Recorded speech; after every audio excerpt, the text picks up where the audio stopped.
ও আচ্ছা, মানে কি জঙ্গিরা ওদেরকে আটকে রেখেছিল সেফ কাস্টডিতে?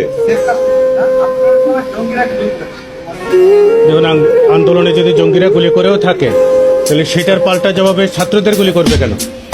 আর স্টুডেন্টদেরকে যে আপনি, তারা প্রত্যেকে বারবার করে বলছে, আমরা যতগুলো ভিডিও দেখেছি যে আমরা নিরস্ত্র, আমাদের হাতে একটা ইটের টুকরা পর্যন্ত নেই।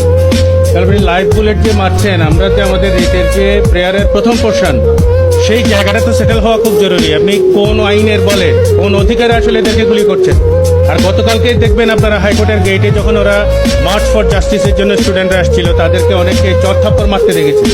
ঢাকা বিশ্ববিদ্যালয়ের একজন শিক্ষিকাকে ধাক্কা দিয়ে ফেলে দেওয়া হয়েছে রীতিমতো।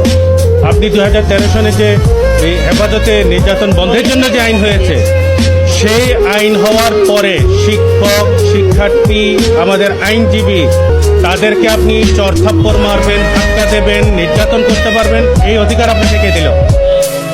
আমি তো মনে করি যে প্রত্যেকটা ক্রিমিনাল অফেন্সের জন্য তাদেরকে দায়বদ্ধ করা দরকার, এবং ডেফিনেটলি আমরা এই বিষয়গুলো দেখবো যে তারা কোন ক্ষমতা বলে, কোন আইনে এই মানুষগুলোর গায়ে হাত দেয়। শিক্ষার্থী, শিক্ষক কিংবা আমাদের যে কোনো সাধারণ জনগণ, আলাদা করে কোনো ক্লাসিফিকেশন আমি করতে চাই না। সাধারণ জনগণের গায়ে কোন অধিকারে তারা হাত দেয়, নির্যাতন করে।